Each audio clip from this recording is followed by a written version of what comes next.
आज भारत के मुसलमानों के वजूद को नापने की बात हो रही है। मैं एम नफीस रशीद, आप देख रहे हैं भारत न्यूज़ 247 और ये वीडियो आखिर तक देखें। कुछ जुमले और कुछ जुमलों पर मेरे ओर से विश्लेषण, साथ ही साथ मैं आज वो भी खुलासा करना चाहूँगा कि आज मुस्लिम कौम को क्यों मुंह ताकना पड़ रहा है और साथ ही साथ किस तरह से पूरे भारत के अंदर मुस्लिम ये समझ नहीं पा रहा है कि उनका रहनुमा कोई है या नहीं है। हम बात कर रहे हैं हनुमान जयंती से शुरू करके लगभग 5 से 7 जगहों पर अचानक दंगे होते हैं हनुमान जयंती के उपलक्ष्य में, यानी कि जिस समय शोभा यात्राएं निकाली जा रही थी हनुमान जयंती के मौके पर, तो जहांगीरपुरी हो या राजस्थान या मध्य प्रदेश या अन्य जगह उत्तर प्रदेश में भी ऐसा नहीं कि कहीं चिटपिट हिंसा की घटना की खबरें हम तक नहीं पहुंची हैं, पर जिस तरह से जहांगीरपुरी को हाईलाइट कर दिया गया और ये बिल्कुल साफ गोई के साथ में बताने में कोई झिझक नहीं होनी चाहिए कि मुसलमान ही वहाँ पर पिटे, मुसलमानों का ही वहाँ पर नुकसान हुआ और मुसलमानों के ही मकानों पर चले बिल्डोजर और आज जेल में भी वही पड़े हैं। सवाल बड़ा खड़ा ये होता है कि मुसलमान जब खामोश है, मुसलमान की ही मकानों पे के हमले हो रहे हैं, साथ ही साथ मुसलमानों की मस्जिदों पर हमले हो रहे हैं, तब ये जिम्मेदार लोग जो मुस्लिमों के नाम पर बड़े बड़े इदारे बना के बैठे हैं, जैसे जमात उलमा हिंद है, जमात इस्लामिया हैं या अन्य पार्टियां और भी हैं, बड़े बड़े वक्फ बोर्ड चल रहे हैं, मुस्लिम पर्सनल बोर्ड अलग है, सिया बोर्ड अलग है, सुन्नी बोर्ड अलग है। ऐसा कौन सा मुस्लिम इदारा है जो मुसलमानों के चंदे से नहीं चल रहा है या मुसलमानों के नाम पे नहीं चल रहा है? अब आके ये लोग गूंगे का गुड़ खा के क्यों बैठे हैं? बड़ा सवाल खड़ा हो रहा है। जिस तरह से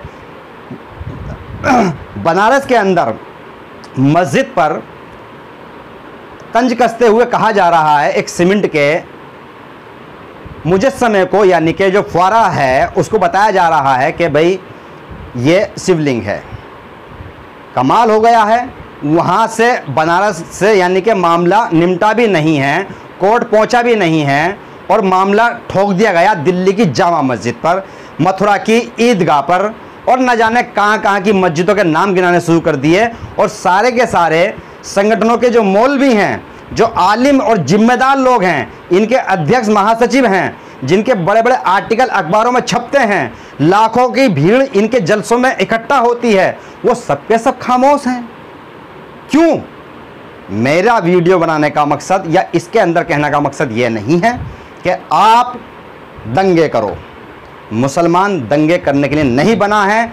जब भी दंगे होते हैं मुसलमान को ये देखा गया है, टारगेट किया गया है। बहुत सी ऐसी खबरें और ऐसा इतिहास मिल जाएगा जिसमें आतंकवादी बनाकर मुसलमान को 30, 32, 35 साल जेल में ठूस कर रखा गया, बाद में बेगुनाह बाइज्जत बरी।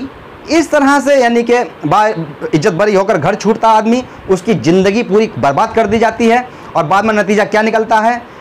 आतंक के नाम पर झूठा प्रोपेगेंडा रचकर मुसलमान को बदनाम करने की जो पूरी साजिश रची जाती है, आज ये सवाल कई राजनीतिक पार्टियों पर भी खड़ा होता है।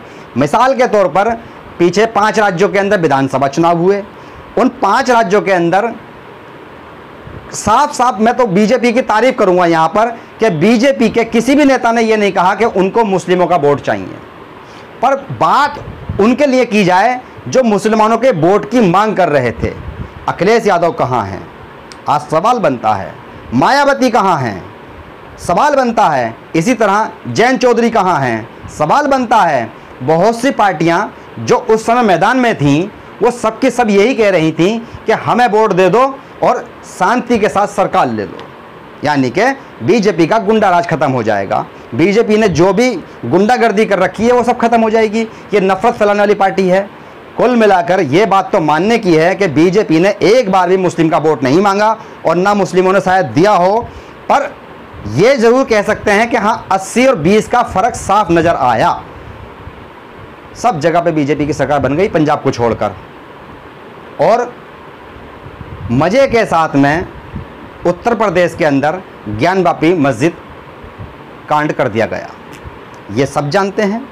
गोदी मीडिया का भी प्रोपेगेंडा सबके सामने आ चुका है, किस तरह से अपने कैमरे, अपने पत्रकार और अपने ही प्लांडेड किए हुए लोग, उनसे बयान दिलवाना, टाइम से पहले भजन कीर्तन शुरू करवा देना, आस्था के नाम पर आस्था को आगे बढ़ाते हुए ये बयान दिलवाना कि अब जामा मस्जिद के नीचे जो है ना मूर्तियाँ दफन हैं, मूर्तियाँ दबी हुई हैं, उसकी सीढ़ियों को तोड़वाया जाए। इमाम साहब, मस्जिद के इमाम साहब को पार्टी बनाने की बात चल रही है कि अहमद बुखारी पार्टी बने और उनका साथ दें मस्जिद को तोड़वाने में। ये देखिए बड़ा प्यारा हथकंडा अपनाया जा रहा है कि भाईचारे को निभाना है मस्जिद को तोड़वाने में।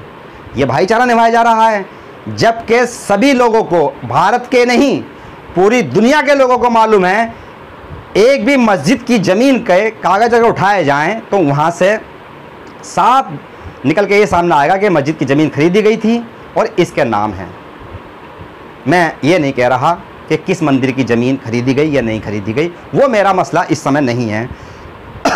पर मसला ये है कि इस्लाम के मानने वाले सभी जानते हैं कि मस्जिद हराम की जगह पे नहीं बनती है। ये कहावत है इस्लाम के अंदर, मेरी ओर से नहीं है ये। मुझे नहीं मालूम हराम की और हलाल की मस्जिद कैसे होती है, पर हाँ ये बात साबित है कि मस्जिद की जो ज़मीन होती है वो खरीदी हुई होती है और वो सबके पैसे से खरीदी हुई गई होती है। वो मस्जिद जो बनती है किसी कब्जे की ज़मीन पे नहीं बनती है, किसी इमारत को तोड़ के नहीं बनती है। ज़बरदस्ती के सबूत यानी कि पेश किए जाते हैं। जब बाबरी मस्जिद का फैसला आया तो बाबरी मस्जिद की खुदाई भी हुई थी, उस खुदाई में क्या निकला सिवाय झूठ के कोई साबित नहीं कर पाया।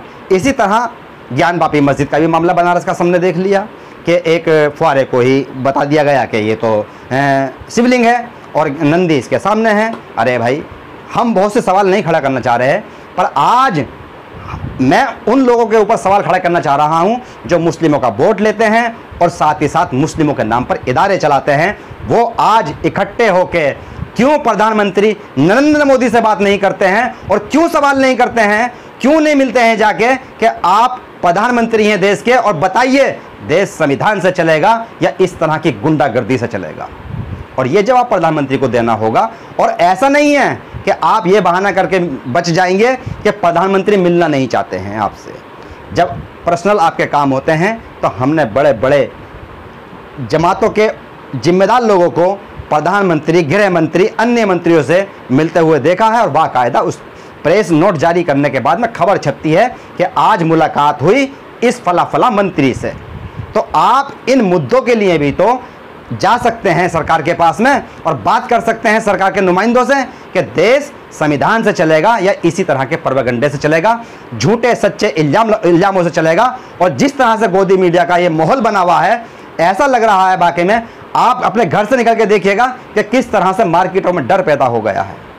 क्योंकि लोग भूले नहीं हैं 92 के दंगे, धर्म के नाम पे होने वाले दंगे।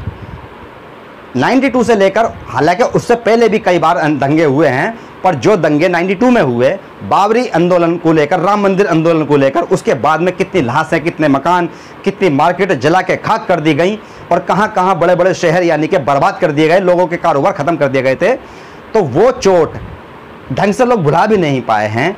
तो हनुमान जयंती हो जाती है, उसके बाद में ये बनारस की मस्जिद आ जाती है और अब अगली मस्जिदों का नंबर लग गया है। तो सवाल बनता है कि तुम लोग खामोश क्यों हो?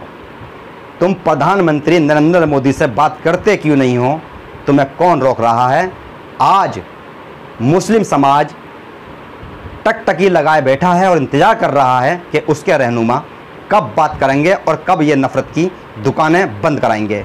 मैं एम नफीस रशीद, आप देख रहे थे भारत न्यूज़ 247 और उम्मीद करता हूँ वीडियो देखने वालों से वीडियो वहाँ तक शेयर करें जहाँ तक आपको इंसाफ की उम्मीद नज़र आती है और आप सवाल करने वाले बन जाएं।